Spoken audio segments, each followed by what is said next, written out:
అందరికీ praise the lord. దేవుని నామానికి మహిమ కలుగును గాక. ఈ యొక్క వాక్యాన్ని నేను ఒక ప్రశ్నతో ప్రారంభించాలని ఆశపడుతూ ఉన్నాను. ప్రియ సహోదరి సహోదరుడు, ఆ ప్రశ్న ఏంటంటే, అసలు దేవుడు ఒక మనిషి నుంచి ఏం కోరుకుంటాడు? బలులా, లేదా అర్పణడా, లేదా విశ్వాసం కలిగి ఉండటమా? మరి వాక్యంలో సేవకులుగా పిలువబడుతున్న వారు అనేక మంది ఉన్నారు. కానీ విశ్వాసానికి తండ్రి అని ఒక్కరినే దేవుడు పిలిచాడు. అబ్రహాము గారినే పిలిచాడు. ఎందుకు పిలిచాడు దేవుడు? మిగతా వారిని పిలవలేదు. ఎందుకు అంటే, మిగతా వారు వేరు వేరు స్థానాల్లో కలిగి ఉండడం, వారి సిచ్యువేషన్స్ డిఫరెంట్.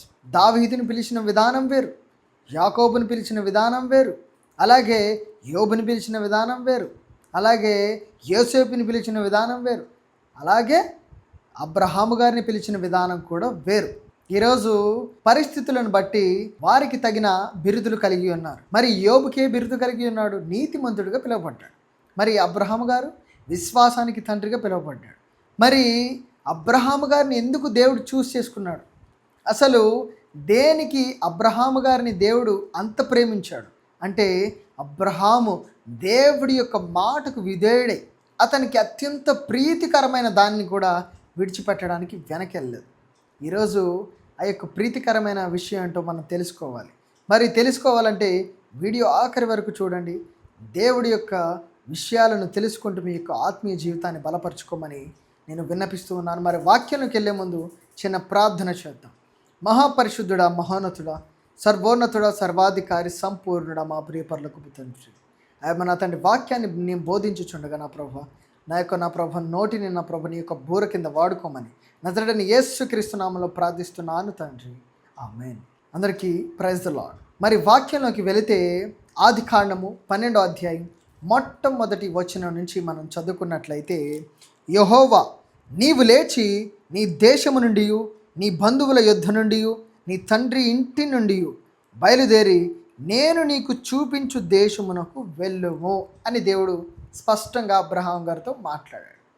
అసలు ఇక్కడ దేవుడు ఎక్కడికి వెళ్ళాలి అని చెప్పలేదు, ఎంత దూరం వెళ్ళాలి అని చెప్పలేదు, ఏ దేశానికి వెళ్ళాలి అని చెప్పలేదు, కానీ వెళ్ళాలి అని చెప్పారు. మరి అబ్రహాము విధేయుడిగా మారాడా అంటే మారాడు. దేవుడా నేను ఎక్కడికి వెళ్ళాలి, ప్రభువా నేను ఎందుకు వెళ్ళాలి, నేనే ఎందుకు వెళ్ళాలి అని అడగలేదు. అబ్రహాము గారిని పిలిచినప్పుడు దేవుడు తండ్రి నీ చిత్తం అని వెళ్ళాడు. ఎందుకు వెళ్ళాలి ప్రభువా అని అడగలేదు. మానవులుగా మనల్ని దేవుడు ఎవరినైనా చేసి నేను చెప్పిన చోటుకు నువ్వు వెళ్ళాలంటే, ప్రభువా నేనే ఎందుకు ప్రభువా అని అడిగేవారు ఈరోజు చాలామంది. మరి అబ్రహాం గారిని ఎందుకు విశ్వాసాన్ని తండ్రి చేశారంటే, ఈ విషయాన్ని బట్టి నీ ఇంటి నుంచి, నీ దేశము నుంచి, నీ యొక్క బంధువుల నుంచి నువ్వు మొత్తానికి బయటకు వచ్చేసేయాలి అని నీతో దేవుడు సూటిగా మాట్లాడుతూ నువ్వు వస్తావా? నీకు ఆ విశ్వాసం కలిగి ఉన్నావా? ఈరోజు పేరుకే విశ్వాసులుగా చాలామంది పిలువబడుతూ ఉన్నారు, క్రైస్తవులం అని చెప్పుకుంటూ. ఈరోజు అనేక విషయాల్లో దేవుడికి విరుద్ధంగా ఉంటూ ఉన్నారు.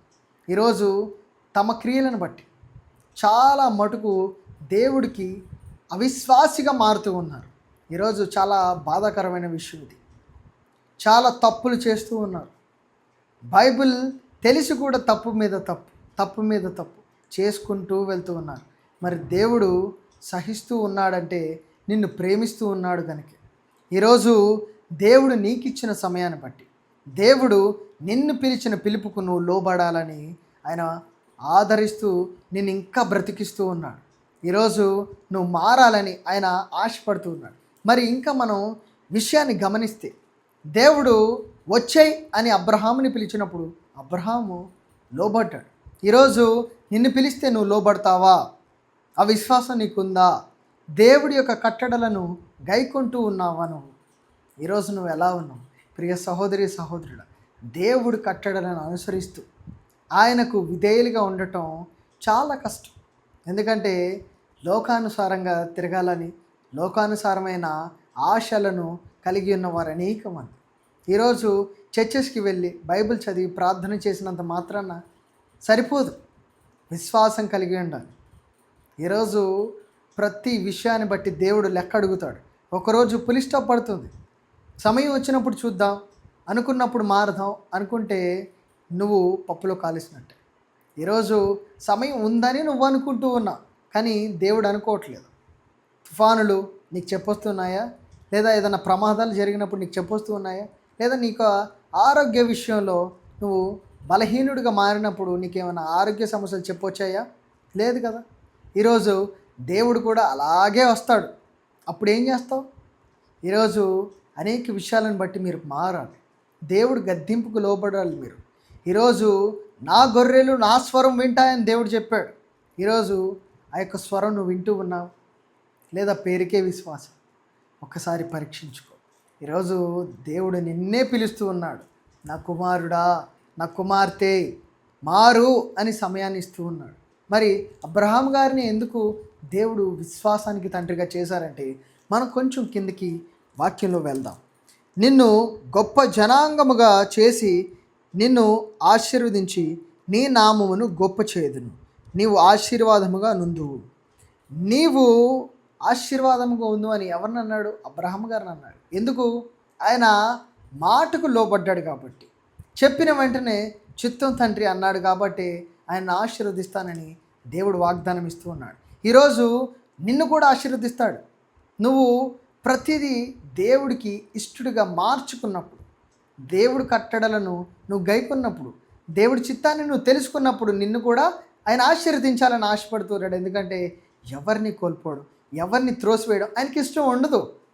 ఈరోజు నువ్వు ఆయనని వదిలి వెళ్ళిపోతున్నావు, కానీ దేవుడు నేను విడిచిపెట్టి వెళ్ళట్లేదు. ఈ యొక్క వాక్యాన్ని మీరు చాలా చక్కగా అర్థం చేసుకొని మీ యొక్క జీవితాలలో, మీ యొక్క ప్రతి విషయాలలో మీరు సరిచేసుకోవాలని దేవుడు ఆశపడుతూ ఉన్నాడు. దేవుడు ఏం చెప్తూ ఉంటాడంటే, ఆవగింజంత విశ్వాసం ఉన్నను చాలు. ఈరోజు మీ జీవితాల్లో ఆ విశ్వాసం కలుగును గాక. మీ యొక్క జీవితాల్లో అనేక విషయాలను బట్టి మీరు మార్పు చెందుదురు గాక. దేవుడికి మీరు విధేయులుగా మారుదురు గాక. దేవుడి చిత్తానికి మీరు మీ చిత్తాన్ని అప్పగించుకుందురు గాక. అబ్రహాం ఏం గొప్పవాడు కాదు, కానీ విశ్వాసంలో, విధేయతలో గొప్పవాడిగా నిలిచాడు.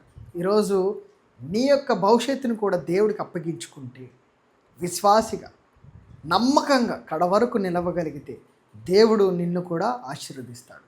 అందరికీ ఈ యొక్క వాక్యాన్ని బట్టి నేను విన్నవించుకున్నది ఏంటంటే, ప్రతి ఒక్కరూ దేవుడికి విధేయుడిగా మారాలని ఆశపడుతున్నాను. ఈ యొక్క వాక్యం మీ జీవితాలలో ఆశీర్వాదకరంగా మార్చబడును గాక. ఆమెన్. ఈ యొక్క వాక్యాన్ని మనం ప్రార్థనతో ముగించుకుందాం. ప్రార్థన. మహాపరిశుద్ధుడ, మహోన్నతుడ, సర్వోన్నతుడ, సర్వాధికారి, సంపూర్ణుడ, మా ప్రియపరులకు తండ్రి, ఆయన మెరిచిన ఈ యొక్క వాక్యాన్ని బట్టి నీకు వందనాలు తెలియజేసుకుంటున్నా. ఆయన వినిన బిడ్డలందరి జీవితాల్లో ఈ వాక్యాన్ని నా ప్రభువా ఆశీర్వాదకరంగా మార్చమని నజరేయుడైన యేసుక్రీస్తు నామములో ప్రార్థిస్తున్నాను తండ్రి. ఆమేన్. పరలోకమందున్న మా తండ్రి, మీ నామం పరిశుద్ధపరచబడును గాక, మీ రాజ్యం వచ్చును గాక, మీ చిత్తం పరలోకమందు నెరవేర్చున్నట్లు భూలోకమందు నెరవేరును గాక. మన ఆహారం నేడు మాకు దయచేయండి. మడల అపరాధము చేయవారు మేము క్షమించిన ప్రకారం మా అపరాధం మీరు క్షమించండి. మమ్మల్ని శోధన ఎందుకు తెక దృష్టి నుంచి తప్పించండి. ఎందుకనగా రాజ్యము, శక్తి, మహిమ, బలము నిరంతరం నీవే ఉన్నావు తండ్రి. ఆమేన్. తండ్రి యొక్కయు, కుమారుని యొక్కయు, పరిశుద్ధాత్మ యొక్కయు ఎప్పుడు ఎల్లప్పుడు అన్యోన్య సహవాసము మీకును మాకును తోడైండును గాక. ఆమేన్. అందరికీ ప్రైజ్ ది లార్డ్.